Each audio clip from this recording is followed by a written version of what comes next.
We must shame these leaders. They deserve to be ashamed. There is no way they can abandon their people and go on with their life as if their children are not suffering, as if women are not suffering, as if poverty is not ravaging the people who elected them. This is wrong. It's inhuman. It's ungodly. It's unacceptable. And these leaders must be called out. Na mimi nimejitolea, hakuna pahali mimi watanipeleka. Mimi, I am one leader. I don't care. Mimi nitaongea ukweli. Na hii ukweli yangu itakuja kuokoa watu ya Garissa, watu ya Wajir, watu ya Mandera, watu ya Marsabit, watu ya Isiolo. I will be your spokesman going forward. And I will be speaking for you. And I'm going to create a channel of communication between me and the people of North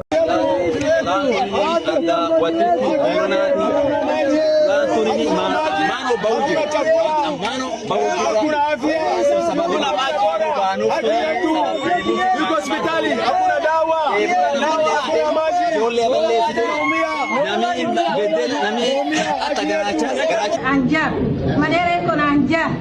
Kila mtu natoroka Nairobi. Hii mambo habadilishe. Kidrena hajaona maisha yetu. Mmejenga hata hajaona. Council hajaona.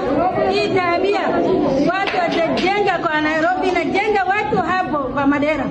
Maambia msichana yetu ya maambia badilisha hii tabia hii na council na naitwa gavana yetu. And looked at him straight in the eye and told him that the attack at Wetima Church on Sunday in Othaya was not an ordinary attack. It was an assassination attempt targeted towards Rigathi Gachagua, sanctioned by William Ruto, planned by Kipchumba Murkomen and Eliud Langat, and a special squad of police officers called Nairobi Sierra of 12 officers was dispatched to eliminate us in charge. We have told the IEG that before we come back on the 16th, those members of that unit need to be arrested and disarmed and taken to court, and he must give that assurance. And we have said that if this situation continues, that the attack at Wetima Church on Sunday in Othaya was not an ordinary attack. It was an assassination attempt targeted towards Rigathi Gachagua, sanctioned by William Ruto, planned by Kipchumba Murkomen and Eliud Langat, and a special squad of police officers called Nairobi Sierra of 12 officers was dispatched to eliminate us in charge. We have told the IEG that before we come back on the 16th, those members of that unit need to be arrested and disarmed and taken to court, and he must give that assurance. And we have said that if this situation continues after 16th, hatutakuwa na lingine la kufanya ni kuitisha maandamano katika Jamhuri ya Kenya until Kipchumba Murkomen is removed from office, IG Kaja is removed from office, and the two DIGs are removed from office, and the National Police Service can be put back into order. 2 vehicles were sent from Nairobi by the regional police commander, one from Buruburu Police Station, another one from Makadara Police Station. Hao ndio walisafirisha hao maafisa ya polisi ambaye majina yao yote tumewapatia, na tungetaka wachukue hatua, hao maafisa wakuwe disarmed na wapelekwe kotini. Na tutarudi, na kama haitawezekana basi tutauliza Wakenya wajitokeze until things are restored. In the meantime, we have resumed our political activities.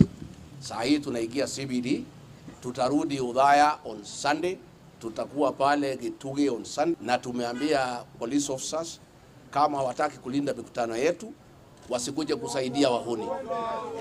Wasikuje kusaidia wahuni, ndio sisi tuweze kuendelea. Kwa hivyo sisi tuko hapo na hivyo ndivyo tutaendelea. Asanteni sana. Thank you. I think just to add, yep.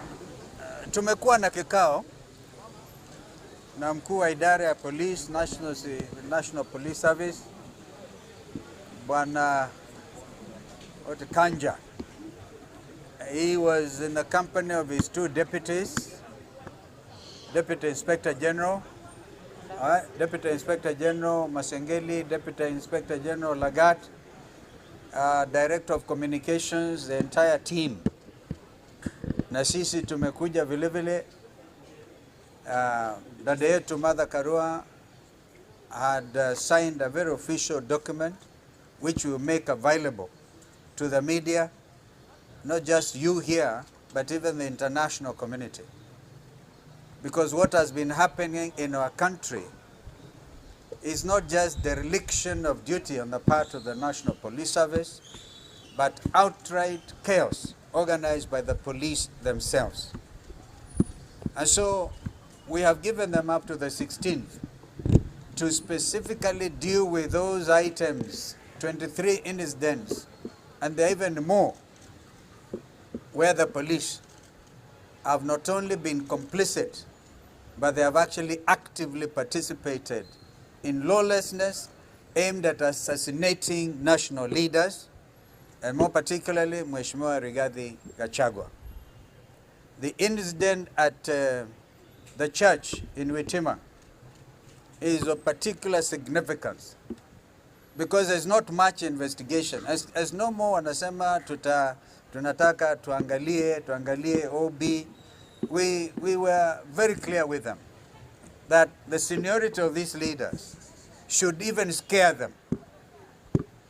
That this matter is not a normal engagement. So up to the 16th, we have given them. We'll be back here. If they have not arrested those police officers armed with AK-47 rifles who are mobilized by 2 police vehicles from the county of Nairobi to go all the way to Nyeri to kill Rigathi Gachagua, we shall call for mass action. The church, Kenyans, kila mahali. Because this is clear. If we don't stop this thing now, there will not even be any election. We know these are scare tactics. Ni namna tu wanajaribu hivi na vile, pengine wakimua Rigathi, pengine watu waone maisha lazima endelee. We said it and we repeat, if you touch any national leader and assassinate any national leader a few months to the next general election, this country will never be the same again. But we love this country. Kenya, we reminded the police service, is a constitutional democracy. The role of the Kenyan police is to be impartial, not to take instructions from William Ruto. The letters we have dispatched are addressed to even William Ruto himself as the chair of the National Security Council. Kama anajua, we said we shall escalate this matter to the international community, all the human rights organizations, the UN itself.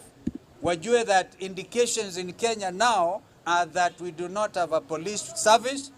We have a country under Gunism. I think that it was my brother Rigiji who said, kumbe mulipeleka watu wetu Haiti, mukafanye benchmarking on how to hand over the country to goons. So, well, we all know, on the 25th of June last year, goons here, walikuwa wanapatiwa nafasi, they were literally escorted by the police. But now the police have even taken over the work of the goons. This is the state of security in our country. And yet, the region requires that we remain vigilant as Kenyans.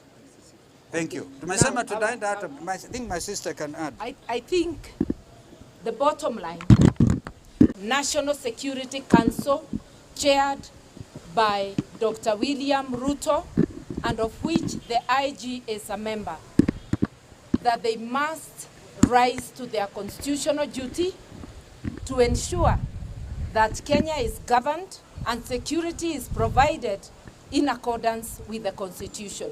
We want the National Police Service to get out of goonism, to get out of dirty political work, to go back to their mandate, utumishi kwa wote, to provide security to everybody irrespective of their political affiliation. We want demonstrable action within the next 2 weeks so that when we come back on the 16th, if there is nothing to demonstrate, that we are back to the rule of law, to obeying the Constitution, then as Kenyans, we know we are on our own and we can take the next step. We are also telling them, get out of electoral matters. Whenever there is elections, like there was a by-election, let the police do their work of security, not partisan political stance or assisting one political party to get their bid. I do not think we need to go on. Today, we came mainly because of the persistent, coordinated, targeted attacks on the second president of the Republic of Kenya, His Excellency Rigathi Gachagua. Let him say what he said inside there. Thank you. We are entering an election year, and democracy can only be exercised when we have strong institutions and where we have a secure environment. Yesterday with IEBC, we raised issues of concern from the opposition, and tomorrow we are expecting that what we have gathered here from the police, action will be taken, both by the police to ensure there is security, IEBC to ensure that there are proper preparations for the next general elections. Nimemuona Rigathi Gachagua, Martha Karua, Eugene Wamalwa, Fred Matiang'i wakienda kwa Inspector General, wakiambia Inspector General awache kudhulumu hao opposition leaders.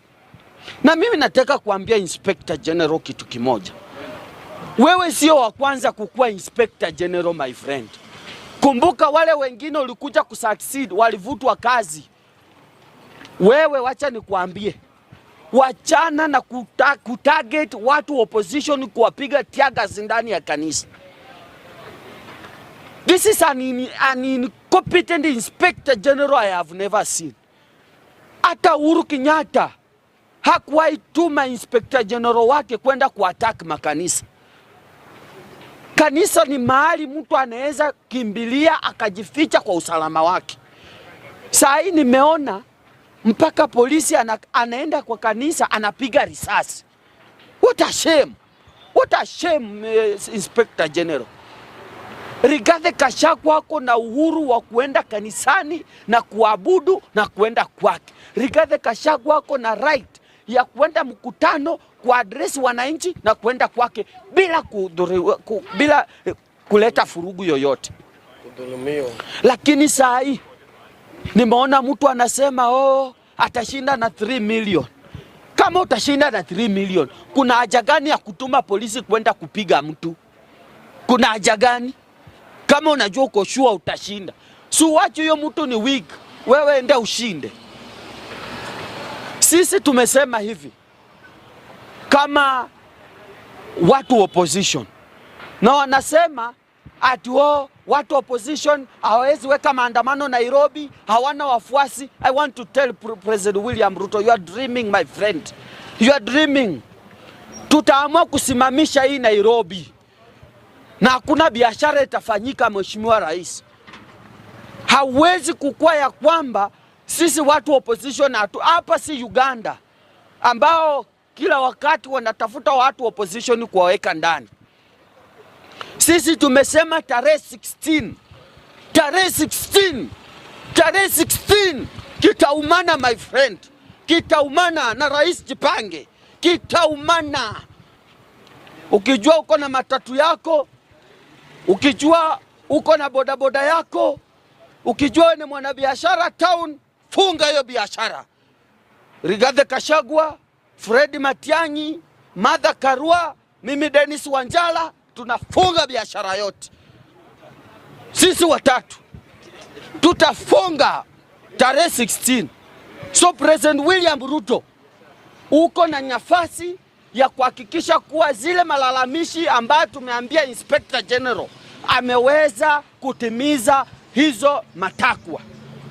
Lakini kama utafanya ukifikiria tu wewe uko na nguvu kutuliko, my friend Rais, tairisha kiagas na maji ya kutosha. Vile opposition, united opposition, vile wameshatangaza, mimi kidi songa mbona nipinge. Na kusema tu kweli, nimemiss maandamano. Mpaka sasa naona. Nataka kumwambia Ruto hivi, Rigathi Gachagua amesema on 16 kama huwezi toa Kanja tunarudi as usual. Tuwezi kuja na ile maandamano ya ufala tulikuwa naye last time. Sasa tunakuja na maandamano ya akili. Ndiye Ruto ajue United Opposition ndio imeshika uchumi ya Kenya. Wacha tarehe 16 ifike. Sababu gani na method gani tunakuja naye? Wale wote business community within Nairobi wanatoka Mount Kenya. Hiyo siku kifuli ndio itakuwa kwa mlango. Kanja watapata pesa. Tarehe 16 Kanja jipanga kwa kwako. Utakatia nani tiketi? Zile magari zinaendanga Western zote. Gari za Wakikuyu, gari za Nyamira ikinatoka hapa hakuna kwenda. Hiyo siku chukua ndudhi ya Ruto, hii ndudhi ya stima ameleta hii. Kanyaga naye mpaka Western ama Nyanza. Hakuna kitu kingine. Hiyo siku hakuna mtu akupigwa risasi. Tukienda tu hivyo 2 weeks. Hata sisi najua wametengeneza pesa ya kutosha. Ruto must go. Na hiyo Kanja. Hata bado naona Kanjo bado anatoa order. Wanasema ati watu wapigwe. Maandamano yenyewe si kwenda kwa njia, ni kufunga biashara kwa sababu hatujakona. Ni hivyo tu. Sababu gani? Uni Ruto amenona because wanachukua taksi yetu wanakula. Bwana Nairobi peke yake. Watu wa Nairobi peke yake. Nairobi hatutaki maandamano Kisumu, hatutaki maandamano Siaya, hatutaki maandamano Eldoret, ni Nairobi peke yake. Hii pesa wanakota hapa Nairobi tu. Hii pesa ya wanakota hapa Nairobi.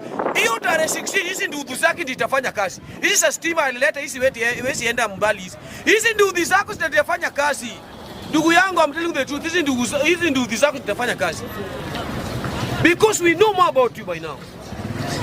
Tumechoka na mambo yako. Unaona hapa juzi hapa. Mtoto alipigwa hapa na tear gas hapa. Mtoto karibu amekufa hapo. Alafu somebody people like almost 1 hour. Ndugu yangu, hadi kila siku anasema Ruto tutam. Ruto tutam na karibu ya uwawe. Ndugu yangu karibu uwawe. Kwanza leo nimekupata kwa kamera, wacha. Na juzi alienda nini kufanya nini hapa Murang'a? Mbona alienda Murang'a hapa kuchukua kamera na anasema Wakikuyu ni mbaya? Almost wewe mwenyewe utaki Wakikuyu, wewe ulienda nini kufanya? Rudisha kamera. Nimesema rudisha. Ulisema mimi nilipewa minji.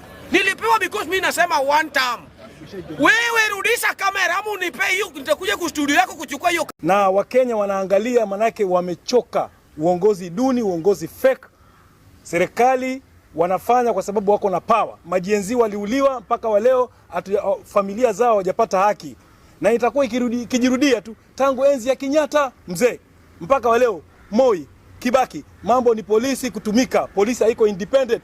Tunafanya reforms, tunaenda step 5 mbele, tunarudi step 12 nyuma. Na yote kwa sababu bunge pia haina control. Tuko na committee ya security, hakuna, ni PR tu. Someone Murkomen, someone sijui IG, na hata hawaheshimu koti. Mara ngapi wakubwa polisi wameitwa kotini, contempt hawaendi kwa sababu ya impunity. Liwalo na liwe, tunataka kuona action. Tunataka kuona action, na wale wote walioathirika jana wa record statement pia, wasiongee tu alafu itoke. Tunataka wa record statement, tutajuazi mambo ya criminal haina limitation. One day one time somebody atakuwa responsible na tutaona matokeo. Kwa hivyo wasife moyo, na sisi tuko nao, na tunataka wale waliohusika wote wachukuliwe hatua za kisheria.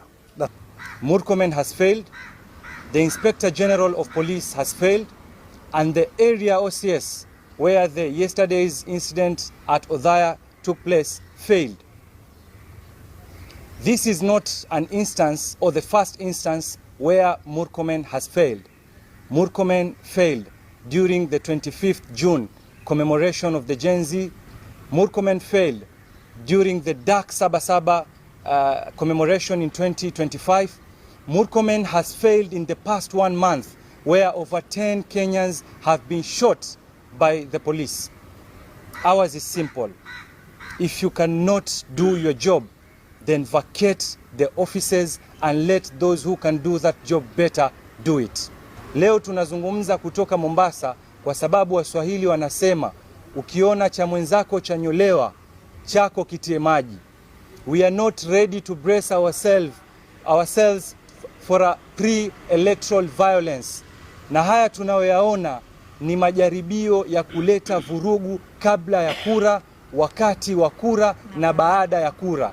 Na sisi tutasimama kidete, hatutatishwa kuhakikisha ya kwamba sio dini peke yake, bali kila tabaka katika hii nchi imepewa haki yake, na wale framers wa constitution waliweza kuweka hizi institutions za IPOA kuhakikisha ya kwamba police excesses kama hizi na violations zikitokea wanaweza kuwa held accountable.